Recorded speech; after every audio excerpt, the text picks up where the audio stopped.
السلام علیکم. I hope سب خیریت سے ہوں گے. میں آج تقریباً 6 ہفتے کے بعد یہ سیشن ریزیوم کر رہا ہوں اللہ کے اذن سے. سورہ بقرہ میں ہم پہنچ گئے تھے آدھی، ہم نے پریٹی مچ کور کر لی تھی، اور یہ سیکنڈ ہاف ہے جو ہم سٹارٹ کر رہے ہیں باذن اللہ.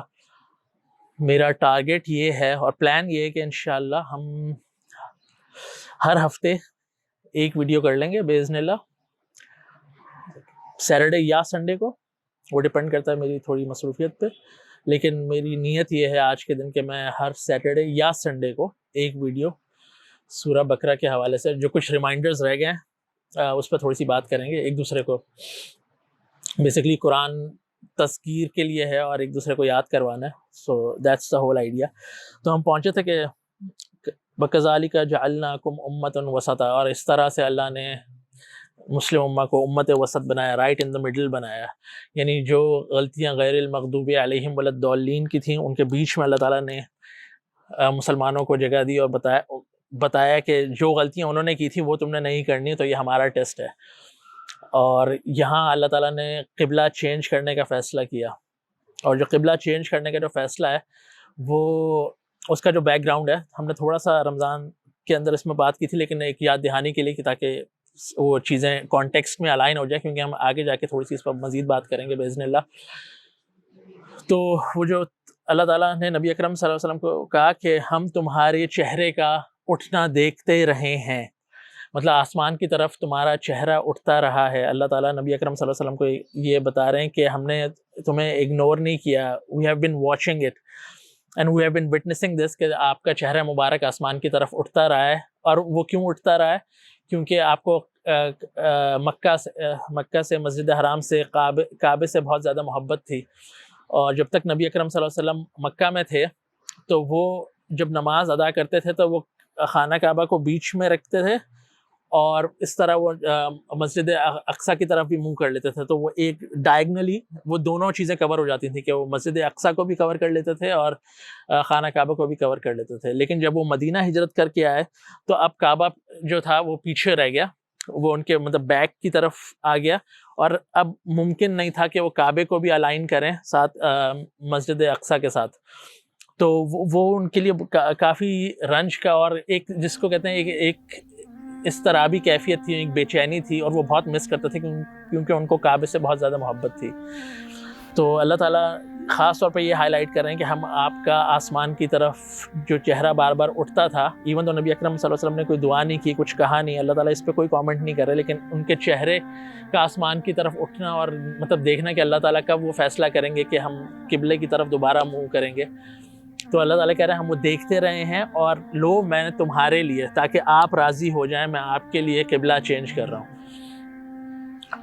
تو یہ بہت ایک ایموشنل پوائنٹ بھی ہے، کیونکہ کچھ جو مفسرین قرآن ہیں وہ یہ کہتے ہیں کہ آپ اس مقام کو دیکھیں کہ نبی اکرم صلی اللہ علیہ وسلم نے زبان سے کچھ نہیں کہا، صرف ان کا چہرہ اٹھتا تھا آسمان کی طرف، اور اللہ تعالیٰ ان کی اس کیفیت کو سمجھتے تھے، اور اللہ تعالیٰ نے ان کے لیے یہ فیصلہ کر دیا.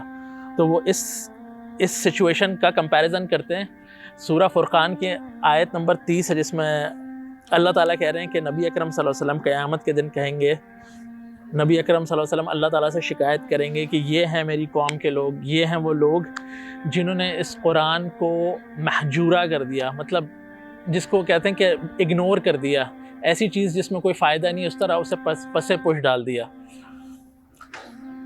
اور کچھ مفسرین کا خیال ہے کہ یہ خاص مکہ کے قریش کے وہ لوگ تھے جنہوں نے نبی اکرم صلی اللہ علیہ وسلم کی دعوت قبول نہیں کی تھی ان کے لیے.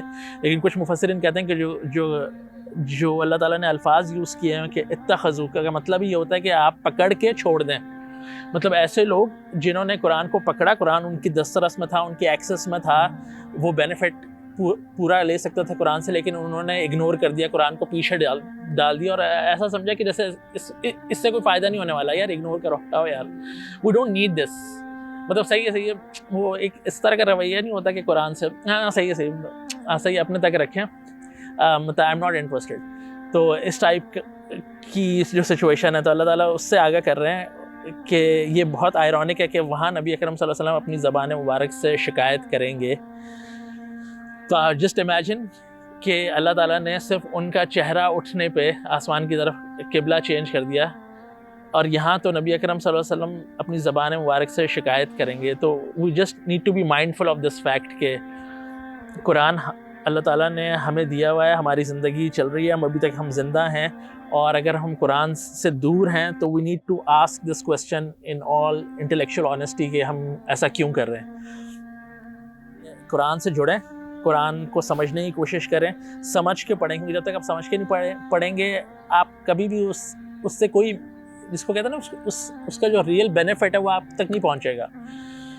تو ضرور کوشش کریں کہ 15 منٹ ہی صحیح روز، 15 سے 20 منٹ قرآن تھوڑا سا پڑھیں، سمجھ کے پڑھیں. یو ول بی سرپرائز کہ اگر آپ روز 15 منٹ پڑھیں گے سمجھ کے، اس میں آپ 2 دن نکال دیں، صرف آپ 5 دن ہفتے کے پکڑ لیں، ہفتے کے 5 دن آپ کر رہے ہیں، یو ول بی سرپرائز کہ 1 مہینے میں آپ اچھی خاصی صورت کور کر لیں گے.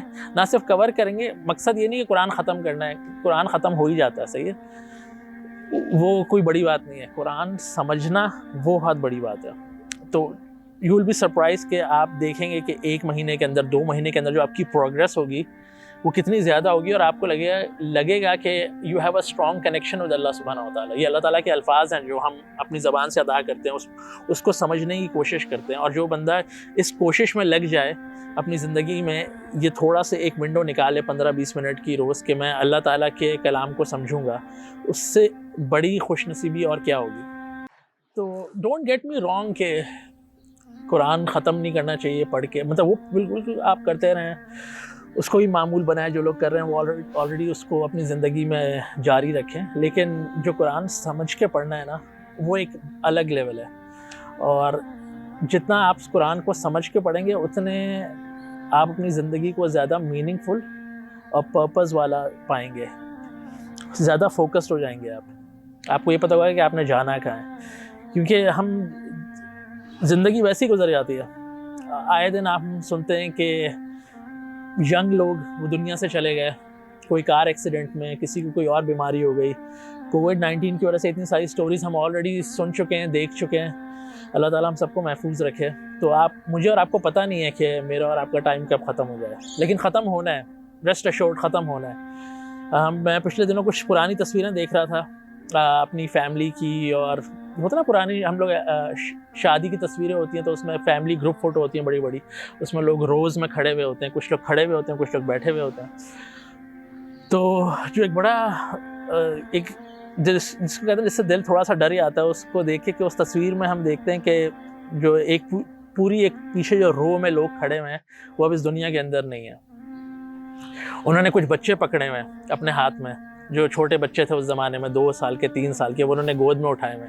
تو وہ جو بڑے لوگ تھے جنہوں نے وہ بچوں کو اٹھایا ہوا تھا، وہ بڑے اب اس دنیا میں بہت سارے نہیں ہیں، لیکن وہ جو بچے ہیں وہ اب آج اس دور کے اندر حیات ہیں. اللہ تعالیٰ سب کو صحت کے ساتھ لمبی زندگی عطا فرمائے. لیکن the fact of the matter is کہ یہ ایک ریمائنڈر ہے کہ جانا ہم سب نے، اور ہم کیا کر کے جاتے ہیں وہ بیسکلی کاؤنٹ کرے گا. تو آئیڈیا یہ ہے کہ جتنا آپ قرآن سے جڑیں گے، اللہ تعالیٰ کو قرآن میں وہ بڑا دن، وہ آخرت کا دن جو آنے والا ہے، اس کو بھولنے نہیں دیں گے. اور جب وہ بھولنے نہیں دیں گے تو you will be more focused. آپ پوری کوشش کریں گے کہ آپ اس زندگی میں اچھے اعمال کریں، اور اچھے اعمال ہر طرح کے اچھے اعمال ہوتے ہیں. اچھے اعمال دوسروں کو معاف کر دینا، صلح کرنا، جیلسی ایروگنس سے دور رہنا، لوگوں کو جوڑنا. مطلب یہ اتنی چھوٹی چھوٹی چیزیں ہیں جو کہ اوور لک ہو جاتی ہیں اگر آپ قرآن سے دور ہو جاتے ہیں. تو یہ چیزیں کہیں ہم زندگی کی دوڑ میں وہ سب چیزیں ہم کرش کر کے آگے نکل جاتے ہیں. صرف اپنے ساتھ سچے ہو جائیں. آگے جا کے ہم پڑھیں گے سورہ بقرہ میں کہ اللہ تعالیٰ بتاتے ہیں کہ سچے لوگ کون ہیں. بھائی پتہ 100 باتوں کی ایک بات یہ ہے کہ آپ سچے ہو جائیں اپنے ساتھ. انسان کو اچھا خاصا پتہ ہوتا ہے کہ انسان اپنی زندگی کے ساتھ کیا کر رہا ہے، اور اللہ تعالیٰ نے اندر ایک میکینزم دیا ہوا ہے ہم سب کو جو ہم سے بات کر رہا ہوتا ہے، اور ہمیں بھی پتہ ہو رہا ہوتا ہے کہ ہم صحیح کر رہے ہیں یا غلط کر رہے ہیں. تو جس دن اندر کی جو آواز ہے اور ہمارا آؤٹ لک آف لائف وہ سب ایک پیج پہ آ جائے گا نا، بڑی مزے کی زندگی گزرے گی انشاءاللہ.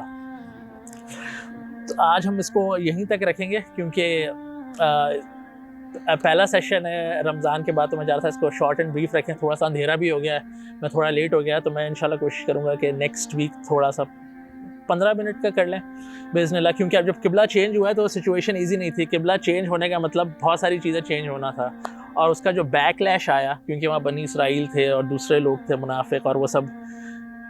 قبلہ چینج کرنا قرآن میں اٹس اے بگ ڈیل، اور اللہ تعالیٰ قرآن میں وہ آیتیں ریپیٹ کر رہے ہیں. You will be surprise to see کہ یہ آیتیں کیوں ریپیٹ ہو رہی ہیں، اور پھر بیچ میں آپ اس کو ڈی کوڈ کر پائیں گے کہ اچھا ایسا کیوں ہو رہا ہے، کیونکہ اتنا پریشر مسلمانوں پہ بلڈ اپ ہو گیا کہ یہ قبلہ کیوں چینج ہو رہا ہے بھائی. تو اس کے بارے میں ہم انشاءاللہ نیکسٹ ویک تھوڑی سی بات کریں گے. آپ کی سماعتوں کا شکریہ. السلام علیکم.